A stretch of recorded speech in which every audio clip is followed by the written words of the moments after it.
So we were talking about decision trees last class, right? And we talked about the greedy approach for learning decision trees by computing the information gain or the entropy with respect to each feature. And we also did a little example. And then I asked you, I already sent a homework, the Seinfeld-Newman example, where you get to do this by yourself. And then we also spent some time last class talking about what the greedy approach misses. Of course, every learning algorithm can have limitations, and one limitation, the limitations for the decision trees in particular are one, it ignores the feature correlation. That was the whole point about Seinfeld coming and Newman coming to the party. If you handle them independently, you don't realize that what really matters is Seinfeld-Newman coming to the party, which would be yes, yes, yes, no, no, no, no, yes. Okay. So handling feature correlation is something that it doesn't do. If you try to do that, it becomes basically exponential, right? Because you're now you'll wind up doing super attributes. Okay. Then we talked about the overfitting. Remember the idea of if you toss the coins, you will still be able to find pattern in it. Okay. And that was mostly what you're doing is you're learning the noise in the data. Okay, and it's better not to learn the noise in the data, because if you learn the noise in the data, then your prediction power would be pretty bad. Okay, this is actually an interesting point. As I mentioned at one point of time, that learning and compression are well connected. Okay, the place where they differ is all you care about in compression is past. So I gave you data, you remember it in the compressed form. And when I ask you, you will reproduce it. That's a good compression algorithm. But a learner, on the other hand, will never be judged on how well it compressed. It will only be judged on how good it was in reproducing what it's already been told. It's going to be judged on the future test cases. Okay, and so if you overfit, so in fact doing overfitting is a good thing from a compression point of view. So for example, if I were to give you a whole bunch of those silly examples about tossing coins with 18 attributes, and I say, remember this, sometime later I'll ask you a particular one, was it heads or tails, and you should be able to tell me. Okay, either you could remember the entire table, or you can remember the best decision tree that you can learn that captures that. It would be a lossless compression. But lossless compression is actually also called overfitting from the point of view of future, because here you wound up, if you wound up actually, queuing onto the noise, then you are unlikely to be able to predict well the future cases. Right? So that's the point. So overfitting is a bad word. If from a learning point of view, it's a good word from a compression point of view. Yeah, a lossless compression finds every little idiosyncrasy of the data. Okay. And then we did mention the solution for that. And a possible solution for that is to consider whether the information gain is significant enough, or whether the entropy, remaining entropy, is significantly lower than 1. If after splitting on this attribute, the remaining entropy is 0.99999997, then it's not really significant. So there are classical statistical tests for for assessing the significance, like chi-square distribution, for example, can be used. But the main idea is when it is that close to entropy 1.0, then you don't split hairs. You will say it's not worth splitting on this attribute. I'll just stop and then basically toss my own coin. Okay. One other one which I did not mention last class, which is also quite cute from the decision tree point of view, is the following thing. Suppose I have basically, I'm trying to kind of learn a grade distribution, for various students, right? And so I gave you a big table with the person's score on the midterm, person's score on the final, person's score on the projects, their hair color maybe, and also their social security number and their grade. Right? Now, what would be the most, so if you care only about splitting on the attributes, that will lead to pure examples. Remember the way we looked at the, an attribute is worth splitting on if in fact after you split on that attribute, these things become pure. That means it's either all positive or all negative. Right? The more of those, the better you are. So for example, if you remember, we like splitting on patterns because with none, it will all become negative. With some, it will all become positive. And only with full, it is both. Now, if, for example, just as I talked about, social security numbers for the student grade distribution, suppose for this Russell scenario, I have a unique ID for each of these hotel restaurant trips that Russell made. R715985 would be the first column, first row. And then R715983 would be the next row and so on. They're all unique. Now suppose you were to split the examples on that attribute, the social security ID, the key attribute. What happens? It will get pure. Everything will, in every example, either he weighted or he didn't weight. We know for sure. And you can't compete with that, right? Every other guy will at least have some things which are still positives and negatives, and you have to split further. So, basically you will learn you learn a very simple decision tree which says just find out what is the unique ID of the restaurant trip. And then I'll be able to hash it out and tell you whether or not he would stop or not stop. Okay? Again, from the point of view of compression, this is a particularly great idea. This is why we give you, social security numbers or the posting IDs or whatever. But from the point of view of learning, it's completely useless idea. Right? Unless you plan to take this course again, there is nobody else with your social security number who will be taking this course again. And so learning, which social security numbers will get A's and which will get B's and so on isn't going to be useful for me next time around. Do you see what I'm saying? So here is a situation where, while we are saying split on attributes, actually we don't want to split on attributes that have too high a branching factor. That means attributes which are from the database terminology if they are key attributes. An attribute is considered a key attribute if there is no two tuples which have the same value for that attribute. And you would never want to split on an attribute that's close to being a key, because it makes no sense. It will have use, it has no use in future. Right? Now, key, of course, you would not stop. You would stop, but you also want to actually say something which is more of being a key than something else which is a little less of being a key. How do you, compare them? Okay. One idea is you consider what's called the gain ratio rather than just the gain. Instead of looking at the information gain or the entropy left, okay, you consider not just the content of. So basically, information gain was, how much was the entropy here, how much was the entropy here. The difference is the gain. The reduction in the entropy is the gain. Okay, then that divided by, suppose, in fact, here I'm basically asking, picking a random example here, guessing whether it is positive or negative example. That's the entropy here. And then picking a random example after the split and guessing it's positive or negative, whether it's positive or negative. Okay, but a different question is, what if I were to tell you the value of an attribute? How much information did I give you?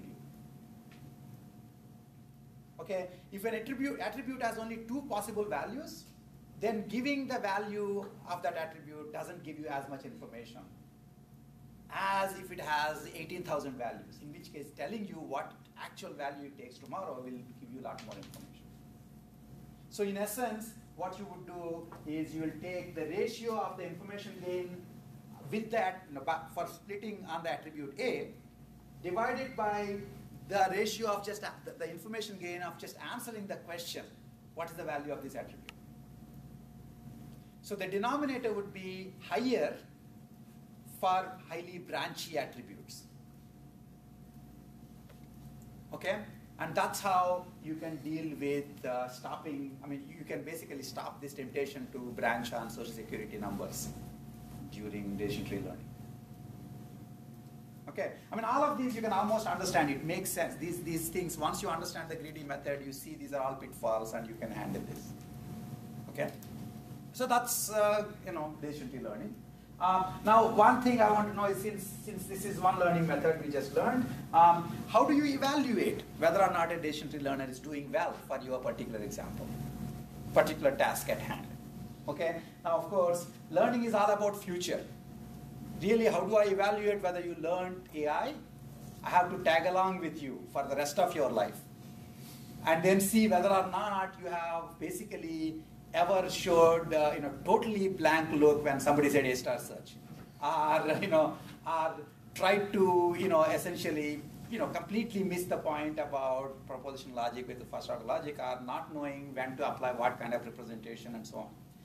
Since there are laws against it and I have my own life, I will just try to basically test you at the end of this year itself. Right, and end of the semester itself. Okay, the same thing we will do here. The assumption is, a learner is given a bunch of training data.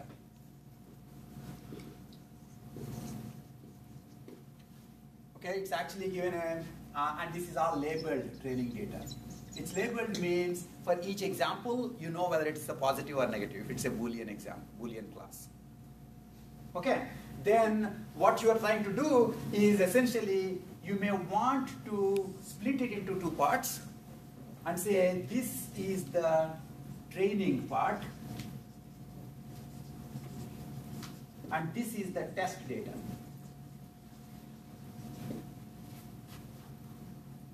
Right? And then I will train my learner on this, I test it on this. And if it does well on this, then I know that it's maybe to the extent this data is representative of the problem, okay, then I have a basis for checking whether or not my learner is doing well. Okay, furthermore, actually I can also do the following thing. This training data, let's say it is 1 to 100 examples. I don't have to give it all to my learner at the same time. If I want to see who is a fast learner, who is a slow learner, for example, I can give first, just one example to the learner, see what it learns, test it on the data, and give it a value, give its performance. Okay? Then 2 examples, test again. 3 examples, test again, all the way up to 100 examples. That means you're testing the same algorithm for different sizes of the data, different sizes of the training data.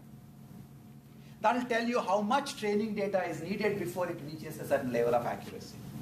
So that if you are comparing it to somebody else and they are able to reach the same level of accuracy with much fewer examples, then it's a better learning algorithm. Right? This is basically called cross-validation. Okay, so you cut your data, labeled data, into 2 parts. One is training, one is test, and then you trained on the training data, tested on the test data. And then you can also kind of consider training on pieces of the training data and test on the test data. Okay. Another thing you can do, so this is the normal standard practice. Another thing that you can do is you can split it into m pieces, m equal sized pieces. Okay, 1, 2, m equal sized pieces. Then say first let's assume this is the test data. Take the other m minus 1 as the training data. Do this whole thing.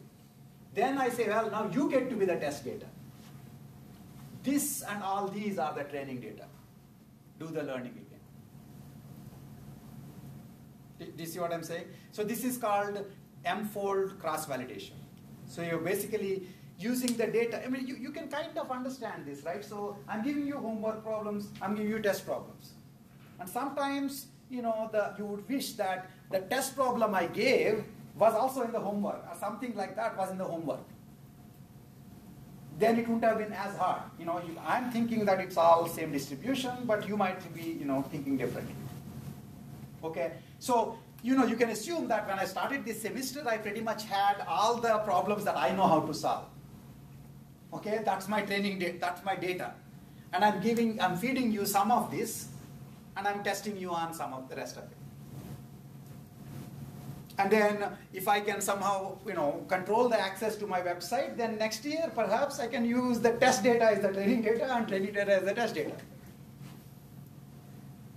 And with crowdsourcing, maybe at some point of time everything is known to everybody, which is good too. Okay, but I mean that's basically what we will try to do. Okay, so that's called the k-fold m-fold class validation. So those are the basic ideas for testing, empirically testing a learning algorithm. You understand this now? Okay. Now, basically, if you then were to do this kind of a testing, for the Russell domain, the restaurant domain, okay, here is the training data size. If you train on 0 examples, 20 examples, 40 examples, 60 examples, okay, and you get a decision tree after this, and you take that decision tree, test it on the test data, and see its percentage accuracy. Assume for now that all false positives and false negatives are considered equally bad. So you are just considering what percentage of the test data did you correctly classify. And if you classify 100% of the test data correctly, then you are you got 100% accuracy. Right? Remember, this is the kind of learning curve I was drawing on the board, in the beginning of the generalized lecture, right? Generalized learning lecture. So I said the good thing is go like this and flatten out at 100. That's what a perfect learner would do. I mean, you can't do better than 100, right? And looks like decision tree is pretty darn good for this data, right? I mean, it basically almost, for very few samples, obviously, you don't expect it to be particularly good. But then by about 20, it is reaching 90%, and it sort of reached, staying around 90 and higher % accuracy. Not bad at all. Okay. Now the other issue would be suppose so that's for the Russell restaurant domain. That's just one example. Okay, one test, one particular scenario. Here is another scenario. This scenario, unbeknownst to you, I am essentially having in my mind the majority function. Okay, so I have a Boolean, I have Boolean examples. I have an example on, let's say, 100 attributes. So each example has 100 attributes, A1 all the way to A100. And they are only Boolean, that means they can be either true or false. And all I am doing is, my great concept is to count how many, whether there are more truths than falses in the attributes. If the majority is true, then the class is yes. If the majority is false, then the class is no. I don't know, my son showed me this. I mean, I guess I'm assuming all of you guys read the same Reddit these days. There's this one thing going through where they show this example which they say little kids can answer this in 4 minutes. People with computer programming can answer it in 1 hour, and people like me who have a PhD will take years. And I will let you see it. But essentially they'll show 20. They'll say things like 2081 is what? 3. 2081 is 3. And 4919 is 2, okay? And some of you have seen this obviously. So 8609 is 1, 3, 5. Those of you who haven't seen the same Reddit thing are trying to figure out what concept am I trying to teach you. Right? Right. So, in this case, I'm trying to teach the majority concept. Here's some other crazy concept. I don't know. Those of you who haven't seen, if they have figured it out, before the end of the class. Even if it involves just sleeping through the class, that's still worth doing. Okay. But anyway, so I'm just counting the majority because any concept is a concept. Right? Now, if I were to basically train, the decision tree and majority function and test it on majority function data, this is how it does. It reaches about 70% accuracy and never becomes better than that. First of all, it reaches 70% sort of slowly. It takes up to 30 examples to get there. Okay? And furthermore, it never really reaches much more than 70%. Now, of course, if everybody is just as bad, the good thing to say is, well, look, I did badly on this test, so did everybody else do badly. It's just a bad test, right? So I should not be blamed, right? That's what decision tree can say, but if you notice, there was something else that I just sort of removed, right? You'll see this picture in a minute again. When we look at Perceptron learners, which is just another very simple form of learning. And Perceptron learners have no problem with this problem. They will reach 90% accuracy very fast. And it turns out they have much higher problem with this problem. Okay? So again, this is the idea that I was saying, that the bias will make certain learning problems easier and certain learning problems harder. The bias that you have. Okay? So it turns out actually that the reason, the places where decision tree learns well are those where there is a small decision tree that is inherent in the data. You're looking for a small decision tree, right? What if the pattern does not correspond to a small decision tree? Then you'll need lots and lots of examples to learn the big decision tree, which will probably not generalize as well. So decision trees are good if there is some fatal character flaw about each of these examples that you can very quickly condense and say, the reason this person failed the test is just one line answer. Okay, the reason Russell did not stop for the restaurant is there were no patrons and people still said you should wait for another half an hour. And that looks crazy. Why? And so he didn't want to stay. So anyway, the explanations are small, decision trees are good. How about majority function? The reason you won the election is you have to count every possible vote. Because in the worst case, the guy winning the election might just get one vote more than the other guy. There is no simple explanation for who won the election. You have to actually count all the attributes. Every attribute has a say. Otherwise then the attribute won't vote. Right? Okay? So in the decision trees, in this case, decision tree basically has to consider every attribute in the end. So there is no small decision tree. Do you understand what I'm saying? Okay. Now, maybe you don't care that much about majority functions, but how about spam mails? Mails that come to you and you want to know whether it's a spam or non-spam. What would be lovely is if there is a critical flaw in every spam mail. And that's a simple explanation as to why it's a spam mail. Okay? But unfortunately, that's what people tried in the beginning. They would write a bunch of rules saying, if there is the word Viagra in it, put it in spam. If there is the word raw in it, put it in spam. Right? Things like that. Okay? But then you somehow have to basically realize eventually that every word sort of has a weight. And it's not like simple, if there is this word, then you're dead. That's why if you were to learn spam mail classification using decision trees, you won't do too well. Because, basically there won't be any simple silver bullet rules. And decision trees are great for finding a silver bullet rule if there is one. If there isn't one, they will try. They'll basically have to come for very large structure. Okay? Now, Is the decision tree learner the only learning algorithm we have talked about till now?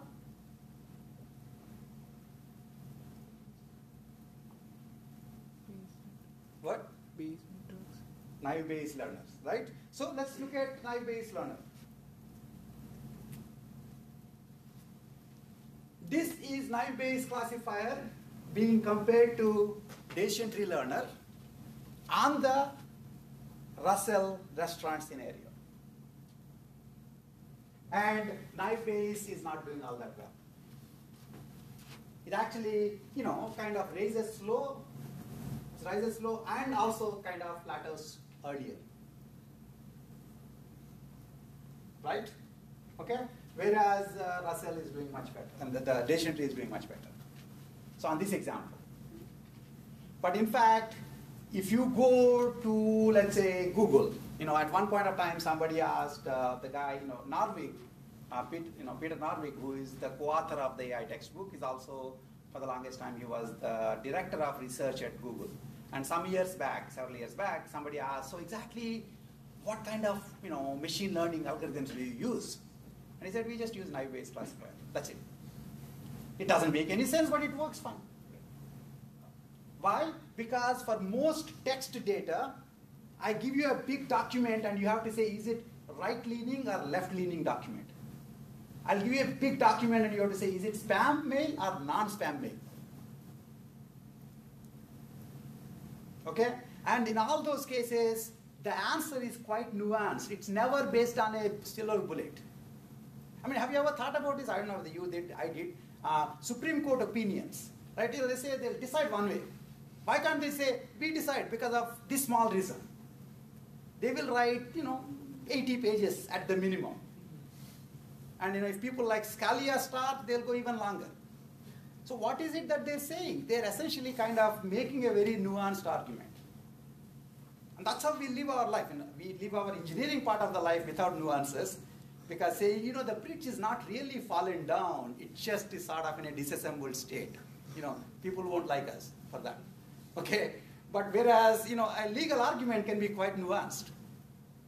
And whether or not a mail is spam is going to have a very nuanced explanation. Very nuanced in the sense, everybody takes part in the explanation. Every little word in the mail takes part in the explanation of whether or not it became eventually a spam mail or not. Those are the things that decision trees are bad at doing. Those are the things Naïve Bayes classifiers are pretty good at doing. So I told you two learning algorithms, and they have completely differing trade-offs. If you think that there is a silver bullet explanation, use decision trees. If you think it's a sort of a linear combination of whole bunch of pieces, then use Naïve Bayes classifier. One of the interesting things, since we have said this, I don't know if any of you have actually money enough to invest in stock market, in which case I'd ask, why are you taking this course? But if you read, at the end of the day, people will write very succinct explanations as to why stock market behaved the way it did that day. Extremely succinct, okay? And it's always a couple of lines long. So you would think that stock market should be predictable using a decision tree, right? But it's bogus. In fact, the same exact explanation will hold day after tomorrow, and people like you and me will put our money in stock market that day, thinking a particular thing will happen, but it won't happen that way. And they will give a slightly different explanation that day. So this actually is an interesting point. Humans hate nuanced explanations. Humans hate nuanced explanations. How many of you have ever read a Supreme Court opinion? Is it because it's not available? Did you know that New York Times, when it writes an article, it gives you directly the PDF of the Supreme Court opinion? But you would prefer the simple bold line thing. The judges are all Republican, that's why they went this way. Simple, much simpler. You see what I'm saying? We always, even if in fact the prediction is nuanced, we still want explanations that are silver bullet. That's what happens in the stock market case. Stock market is obviously some sort of a weighted combination of many, many things. That's why we didn't know how to exactly predict. And yet, when you explain the stock market, saying the reason the stock market went down today is due to a variety of causes. And I'll write the causes down starting from 1 to 357. Nobody will buy your paper. The same thing, if you ask Google, why did you say this mail is spam? And if it gives, here are all the weights for the various words that were present in this. And the weights summed up were slightly higher than the threshold for it being a spam. That's why it's a spam. That's actually the way spam mailers work, and spam mail checkers work. But that's not the way you would like to be told why it became a spam mail. You want a silver bullet explanation. Okay, this is actually a little beyond decision trees versus Naïve Bayes classifiers. It's also taking into account the fact that ultimately all these learners may have to perform in our presence. And when they do something, we want an explanation. And we have no interest in actually nuanced explanations. So irrespective of what they do, they have to give short explanations. But just because you want short explanations, that doesn't necessarily mean that they should learn short explanations, because they may not exist. And in fact, if they do it that way, they will have very bad performance in some cases. Okay, what I just said is already kind of nuanced. I said two things, and if you just hear it at a high level, skip 8 sentences and then pick a couple of sentences, I just contradicted myself. I said, it's important to be nuanced. It's not important to be nuanced. But you need to be seeing the full argument to see what I'm saying, which is that humans want post-facto explanations that are simplistic. That's what we are. And Supreme Court judges are not really human. Okay? Right? They're like totally out there, Okay? Fine. That's about those two learners. Okay, so decision trees are better if there is a succinct explanation in terms of a few features. And NBC is better if all features wind up playing a role. For example, as is the case in spam mails. And yet, whatever it is, if a learner actually works, eventually people will say, okay, so you think, so then the learner is working, so next time around there's a credit card transaction, and these guys, they basically say, no, it's a possibly a fraudulent transaction. So you call them and say, why did you think it's a fraudulent transaction? Okay, they will say, well, because our program said so, you won't be happy. If they say it's because this big linear summation became larger than 0.0795, you won't be happy. They'll have to come up with some simplistic explanation, which if it holds the next time around, it may still not be a fraudulent transaction, because other things will make up for it. Okay, explanations are, post-facto explanations you shouldn't trust, because don't learn the world based on the post-facto explanations. Sometimes they might work, sometimes they won't. Okay. So what I'm going to do next, actually, is a third type of learner, which basically looks for decision surfaces, which separate examples, positive examples from negative examples. Okay. So the assumption basically is, in the case of Naïve Bayes classifier, we had a particular view that the examples are generated by an underlying, probabilistic process. And so you learn the parameters of the probabilistic process. Then if I give you partial example, then you will be able to guess the rest of the example, even if that rest of the example happens to be the class label for that example.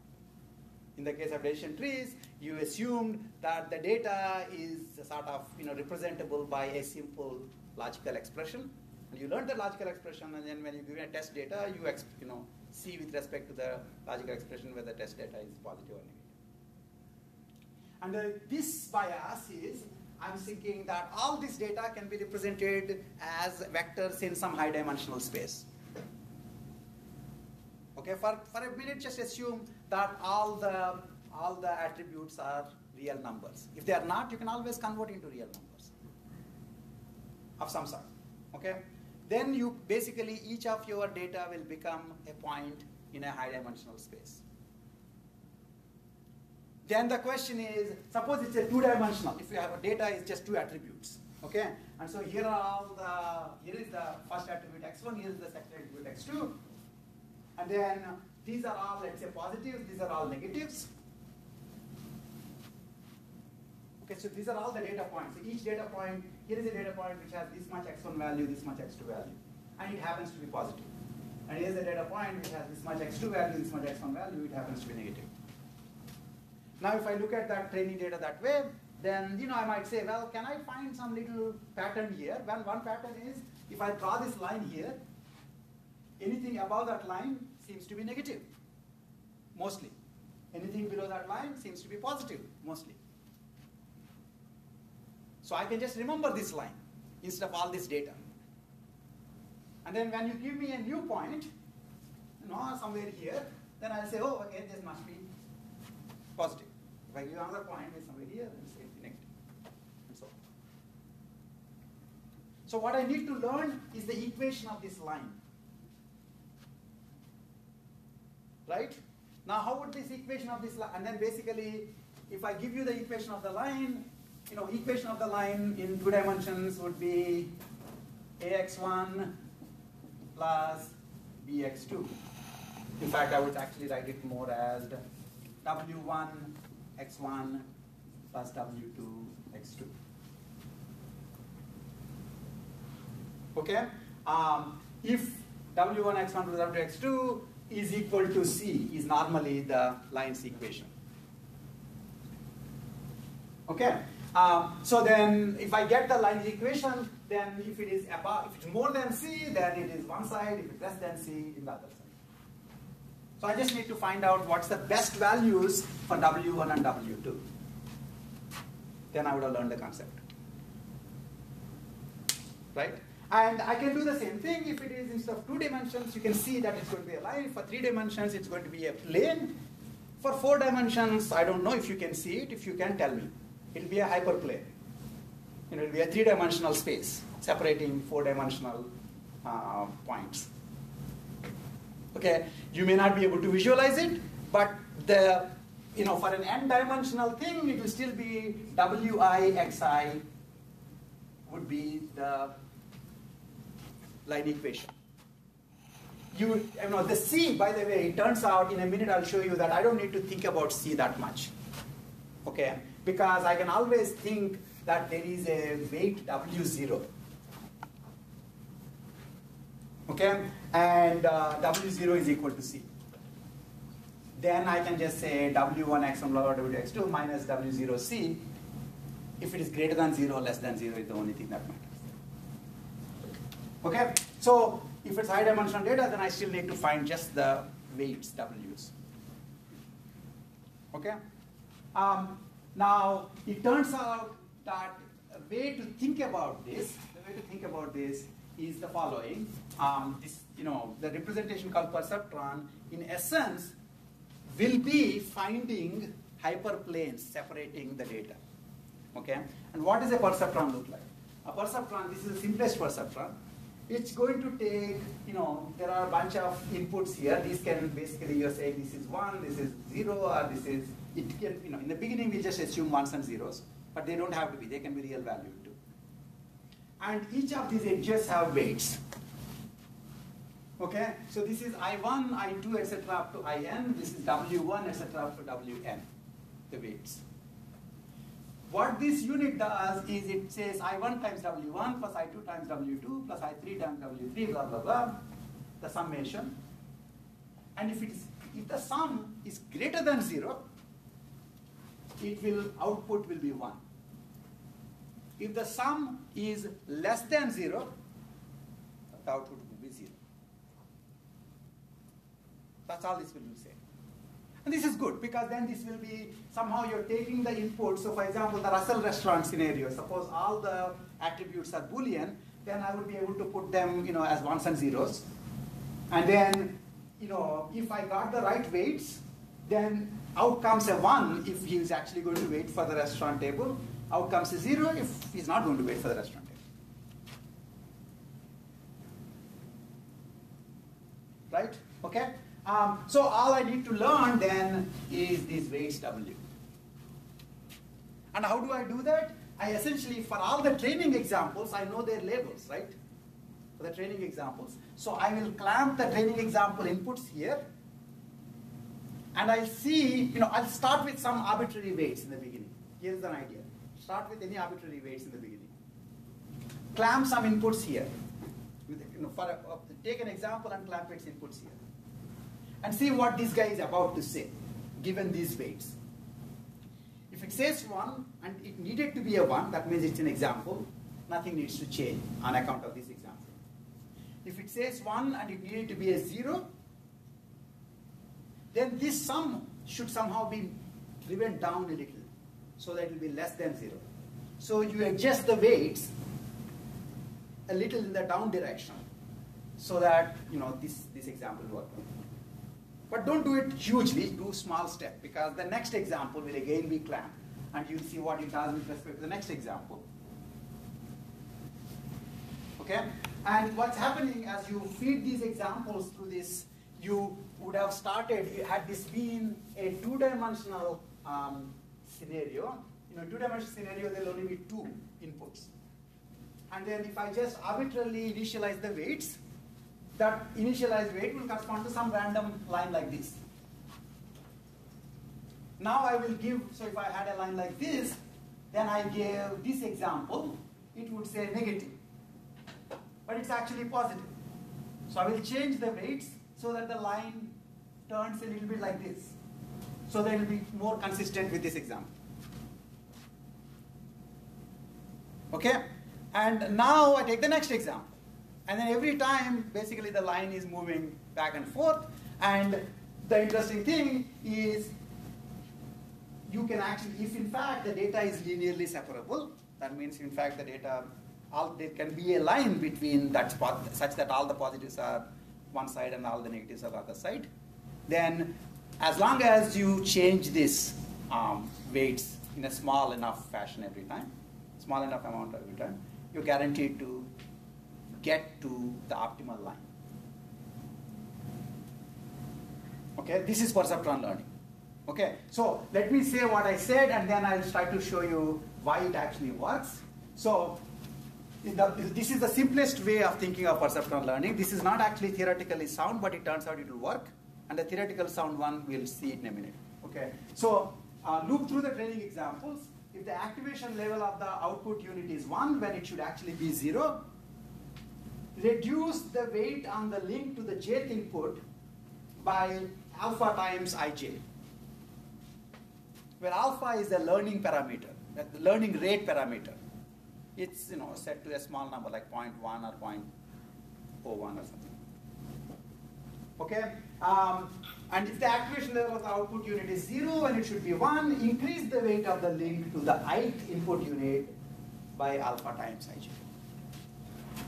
So I'm telling you how to change each one of the weights. I'm telling you how to change each one of the weights.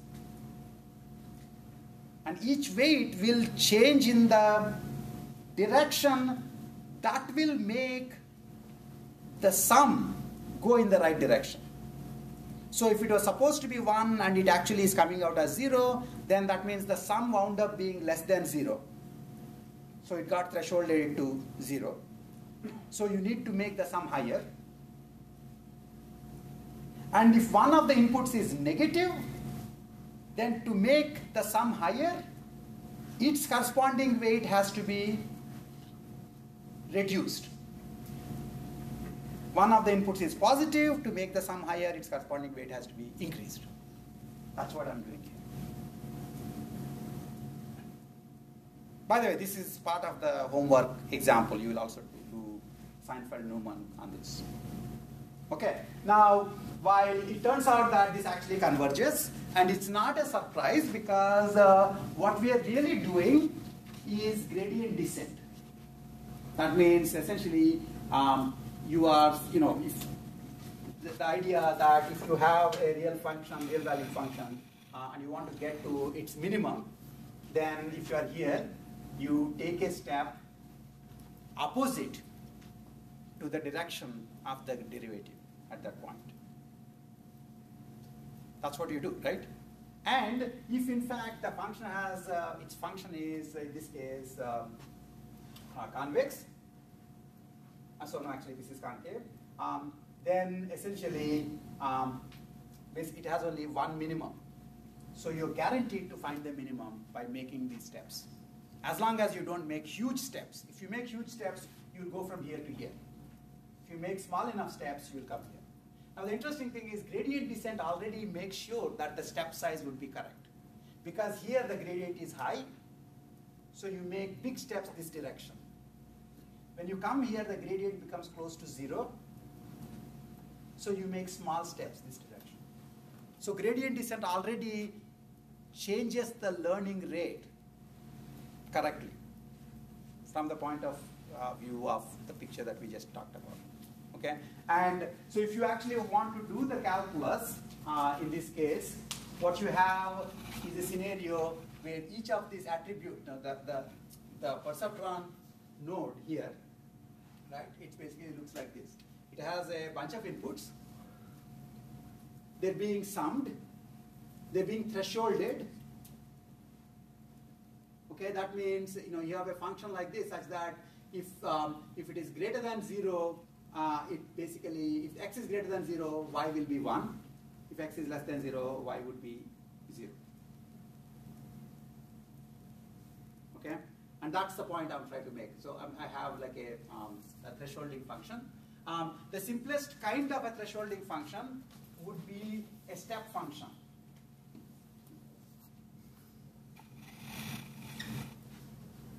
Right? This function, step function, would be if x is little on this side of 0, y is 1. If x is little on this side of 0, y is 0. The problem with step function is what? You can't differentiate it. Right? Because it is discontinuous. So a close approximation to step function is this thing called sigmoid function. It's 1 by 1 plus e power minus x. And if you think of what is happening here, when x is infinity, the e power minus x is 0. So this whole thing will be 1. For large values of positive values of x, this will be kind of 1. When x is on the negative side, negative infinity, this will be e power infinity. So the denominator is infinite. So 1 by infinite is 0. Right? So you will get something just like that. And it actually is differentiable. Right? So in general, if you want correct good mathematical properties, you have to assume that these threshold units use some continuous function to threshold, not discontinuous function like this. Okay? You can imagine there are many functions which have this sort of a step, sort of a behavior. Sigmoid is something that we can think of. In fact, it has some interesting mathematical properties. If you remember differentiation, you can show that g dash of x is nothing but g of x times 1 minus g of x. So you don't need to recompute g dash of x. If you know g of x, then g of x times 1 minus itself is g dash of x. Okay, it's a kind of a cute property. Okay. Anyway, so if I have this, then what I'm doing is I'm taking a sum, applying g of that sum, and I'm getting that as the output. Okay. So what I want to do is to set the weights here in such a way that what I'm sending out will agree with the label of the example. Okay? So that means I want to minimize the error. If it is supposed to be 0 and I say 1, I made an error. If it is supposed to be 1 and I made a 0, I still made an error. Okay? And so since I can have both negative and positive errors, I need to essentially, to consider the total amount of error I made, I would consider squared error. So that the negatives and positives don't, cancel out. You can do absolute value errors too, but squared error again has good mathematical properties. Okay, so if I do the squared error, so I'll just say what I'm trying to do is the error is t minus o, where t is the true value of that example. O is what the current perceptron is saying is the value of this example. And t minus 4 square would be the error that this example is providing. The sum of the errors, sum of the squares of the error should be minimized. So this is the function I want to minimize. Again, the part of the reason I'm dragging you through this is because we basically pointed out that learning involves optimization. We did that optimization in Naïve Bayes Bayes networks, right? Basically, we maximize the likelihood there. Here we are minimizing the error function, right? Okay, so I have, the half is not important actually. Essentially, it's just put there so that you'll 2 which will come out will cancel out. That's all. So I have the squared error, and then if I just open it up, then in terms of weights, this function is the sum of t minus g of the sum of wj ij. Okay. The reason why I don't care about c is this is the point I was trying to make earlier. The simple kind of threshold unit says w1 times I1 plus w2 times I2 equal to k is the line, and greater than k and less than k is what you care about. That's your c I was talking about earlier. If you do not want to think of, if you want to say all thresholds are 0, then I can take this k and make it into one of the extra inputs. Okay? So the extra input basically is I0 is always -1 and W0 is equal to K. So now if I sum it up, it would be W1 times I1 plus W2 times I2 minus K, which is what you wanted. Using this trick, you can just forget about thresholds being anything other than 0. Right? Okay? So you have an extra weight. Once you have if you learn that extra weight, then you can just assume that everything is about threshold centered at 0. Okay. So then I have this, right? And then I need to find the place where it becomes minimum. To find it to be minimum, then I find the least I can do is find the partial derivatives and set them all equal to 0. Okay, that's not enough. If you remember, calculus of multivariables, that's not enough actually. You need to also then consider the second derivative test and the discriminant test. But it turns out that if you look at what's going on here, it's a single unit, and in fact, you will essentially have an error surface that's parabolic. It's a quadratic function. And so you do know that it will only have a minimum. And so if I just find that partial derivatives is set up to equal to 0, I'll get a critical point which will also be the minimum. Okay, so that's what I did here. Now, if I'm differentiating this with respect to the jth weight, Wj, think of what is happening here. Now, this whole thing is a function of Wj, so using your chain rule, you basically think of this whole thing as, so this is t minus O square, which will become 2 times t minus O first, and that 2 and 2 gets cancelled out. And then you differentiate this with respect to Wj. When you differentiate this internal expression with respect to Wj, this goes away to 0, and most of it, and then you will have g dash of, most of this goes away to 0 except the one that has Wj. Right?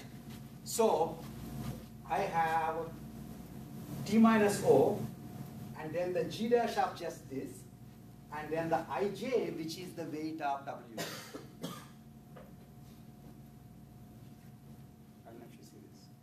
Okay? That's basically the partial derivative for Wj.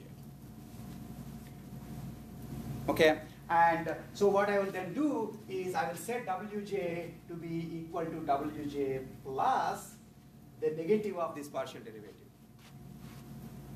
Or make a step in that direction. And that's essentially what I'm doing. And if I do it that way, then in essence, I'm actually supposed to compute the gradient at each point. And the example that I actually showed you didn't compute gradient at all. It just set one constant alpha, and it's just basically changing the weights in the right direction by alpha. This is not correct by calculus, but this works fine for perceptrons. Okay? So think of this, essentially, this is justified because this is the right thing to do. And the right thing to do has almost the same characteristic. It basically makes steps in the opposite to the direction in which the gradient is. Okay? Now, yeah? In the previous one, alpha same across all the weights. Yeah. But that need not reach you to the minima, right? No, the point is if alpha is small enough, this will work. Okay. The right thing to do is this. Okay. Yeah, this will reach you to the This will reach. Okay? But most people will just implement simple perceptron like this. And that will also work. This will work too. And this will actually work with more guarantees, because it actually dynamically changes the rate at which you have to change the weights. Okay? Fine. So what I want to do is get to this point and say that if I were then to learn these weights correctly, I go through this. So I'm sort of locally modifying the weights while I'm going through the examples. And then when all examples, and no more examples can be correctly, if I'm not able to improve my accuracy anymore, then I stop. Okay? And then I have a particular weight vector with respect to which then I will say that's my perceptron that I learned. And then I can classify my examples. Okay? If I were to classify my examples, it turns out that for the majority function, perceptrons are extremely good. Whereas for Russell, perceptrons are actually pretty darn bad. Why? Because they're going to find a line or a plane or a hyperplane that separates positives from negatives. What if there isn't a single hyperplane that separates positives from negatives? What if there is a complicated surface that separates positives from negatives? You just find the best line. Remember the thing that you learned? This is very analogous. In fact, this should have reminded you of how you fit least squares. If I have points like this and I ask you to fit the best straight line, right? That does exactly this idea. Essentially, it computes the weights for the straight line equation by minimizing the error. Any arbitrary, suppose I were to give you points like this. It's clearly a circuit. If I ask you to find a line, will you find a line? Of course you will find a line. Here's a line. It's the lowest error line. This would be still worse line than this. Among the lines, this is the lowest error. You see what I'm saying? It's a relative grading. Eventually in this class, some people will get A's and some people will get B's and so on. It's not based on some sort of an absolute decision about what is the humanly possible excellence that you can reach, right? Okay, so among the lines, this is the best line. Among the students here, there would be a best student who would get good grade. Otherwise, even that student would start hating me, right? Okay, so the point is that you will be able to find a line, and maybe that line, if in fact the data is not actually linearly separable, that line will still have a pretty high error. And that's basically what happened here. It will find a line, or find a hypersurface, except that there is, in fact, the best hypersurface is still very high error. Right? I wouldn't talk about my course, but there could be some other course where the best performing student basically got 10 out of 100, for the entire semester, cumulative. Right? That's still the best performing student in that class. Okay? So, that's what happened here. Okay, so now the question is, just as I said for decision trees, I will use decision trees if there is a succinct explanation. I will use Naïve Bayes classifiers if in fact it depends on all the attributes. And I will use perceptrons if it depends on all attributes in a particular fashion, in a linear fashion, such that it corresponds to a line equation. Okay, then here's an interesting question. So are all Boolean functions linearly separable? If I were to think of Boolean functions, are all of them linearly separable? And here is a picture. So this is I1 and I2. So I1 is this axis, I2 is this axis. You know, so I1 is 0, I2 is 0, I1 is 1, I2 is 0, I1 is 0, I2 is 1. And then I1 is 1, I2 is 1. Those are the 4 points you have. And for I1 and I2, this will be positive, all of these will be negative. Because in all of these places, I1 and I2 is false. In this place, I1 and I2 is true. Right? All I'm asking is, can you draw a line such that on one side are positives, one side are negatives? Yeah. So if in fact it was a conjunctive function, you will be able to linearly separate it. What about if it is R, I1 or I2? Once again, it can be linearly separated. So what's going on? I mean, I can separate conjunctions linearly, I can separate disjunctions linearly. What can I not separate? Well, XOR. If you have XOR function, exclusive OR function, Seinfeld-Newman coming to the party, where both of them come, it will be a bad party. Otherwise, it's okay. Right? In the case of XOR, I1 and I2 is 0. I1 0, I2 0 is also 0. So in the case of XOR, basically, if one of them is true, the function is true. If both are true, the function is false again. So you have 2 zeros here, 2 negatives here, 2 positives here. Now can you draw a line that separates negatives from positives? Very simple idea. You can't, right? You see that you can't.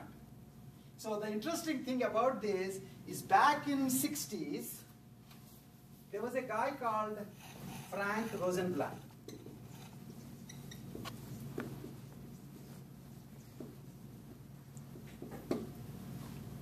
Who essentially figured out this perceptron learning.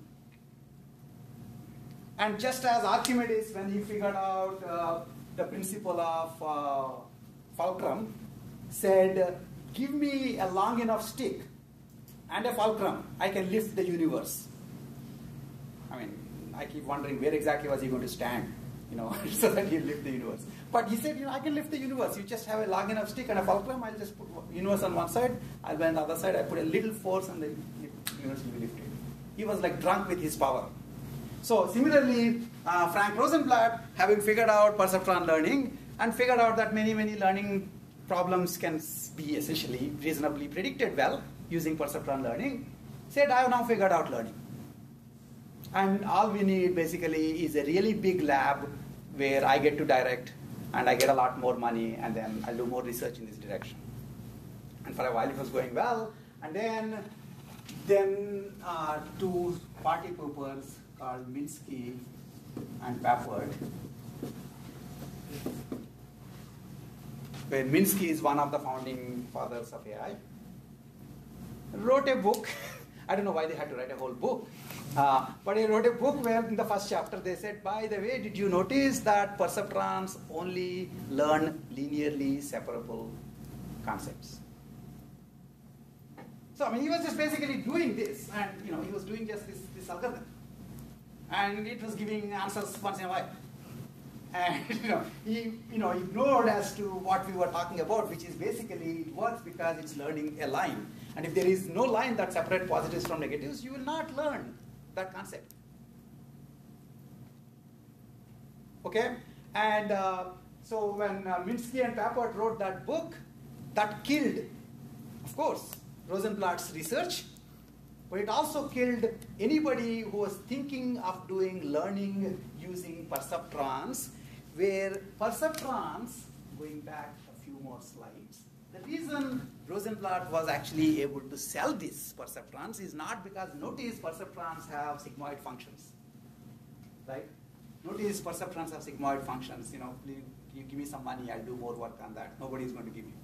Okay? If on the other hand you say, look at this perceptron and realize that what a perceptron unit does is very similar to what a neuron does. And you have neurons, I have neurons, and we consider ourselves intelligent, and I'm trying to make machines which are just as intelligent as us.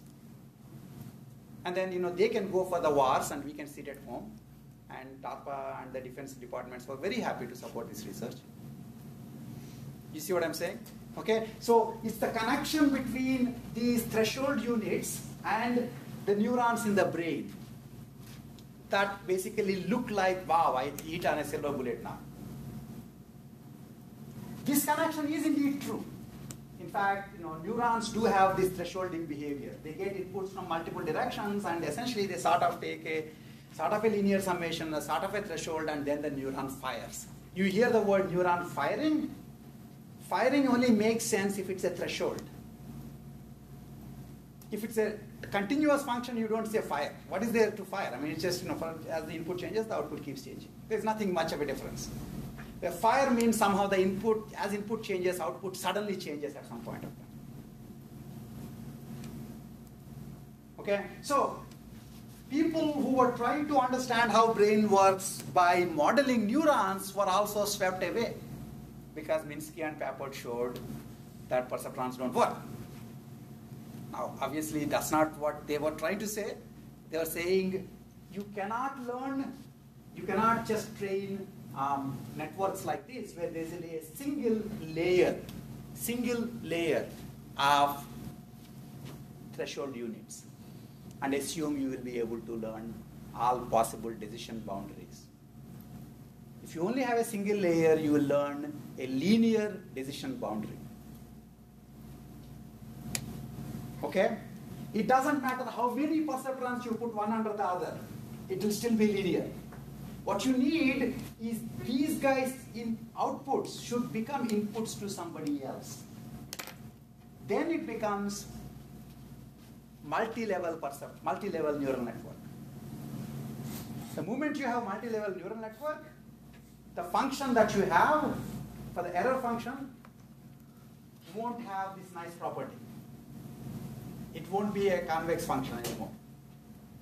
It would have its own humongous number of local minima and local maximas. And finding the optimum would become much harder. So this is what they were trying to say. Like a Supreme Court justice, they wrote a book. And people read just the title and say, Minsky and Papert say Frank Rosenblatt is wrong. So first cut off his funding, and second stop working anywhere near neural networks. So for something like 40 years, nobody worked in neural networks. Okay?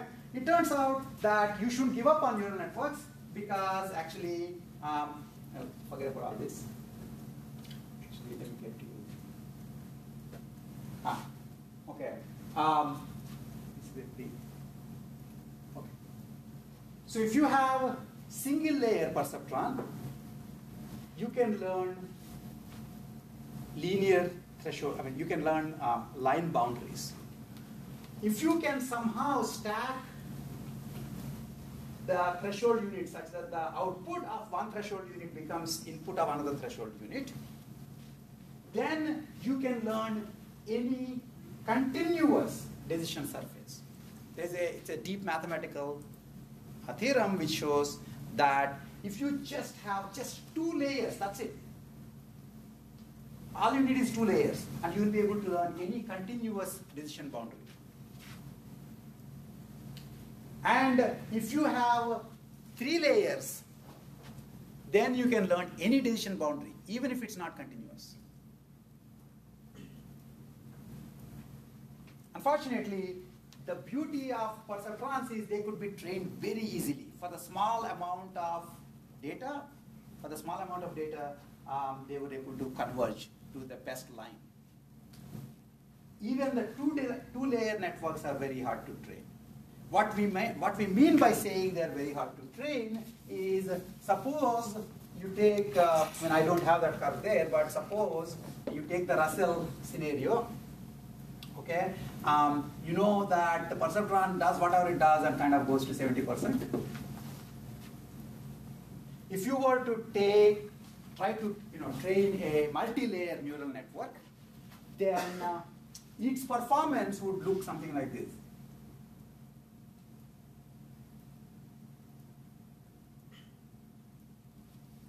can go up there and somewhere here it becomes 100.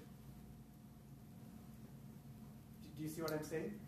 So this is a classic difference between, this is a slow but complete learner. It requires a lot more examples to train.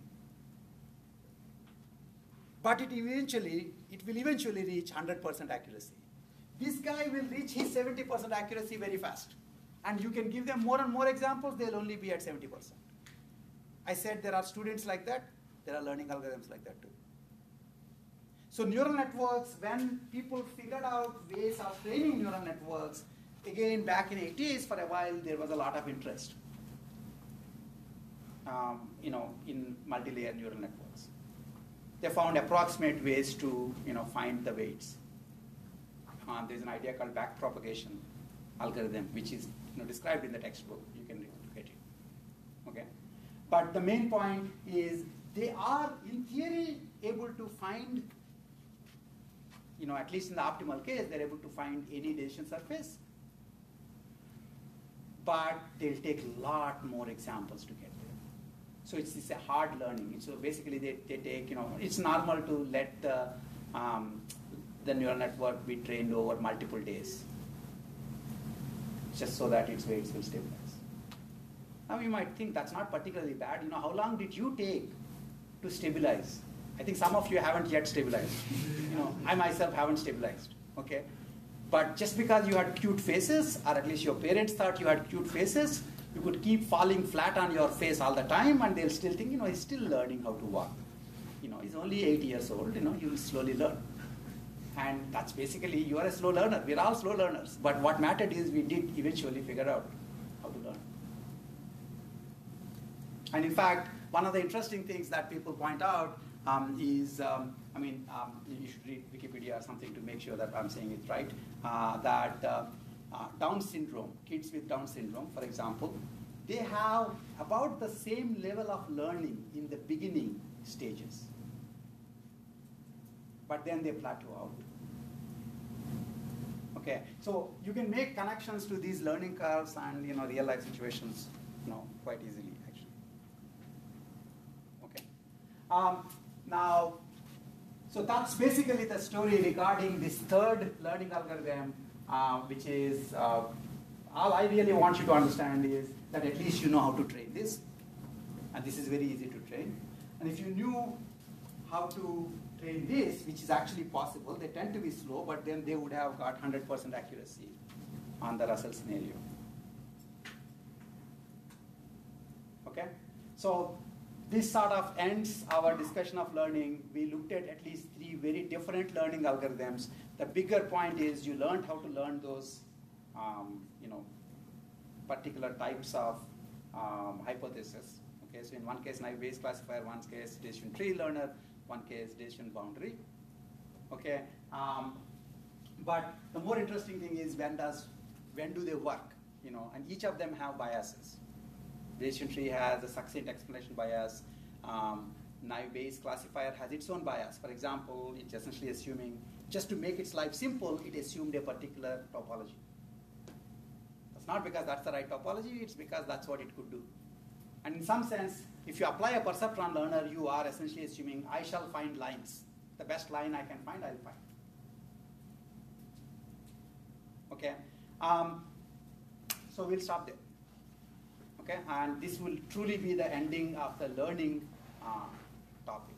So next time when I come, I would either talk about game trees or logic. I'll have to make up my mind.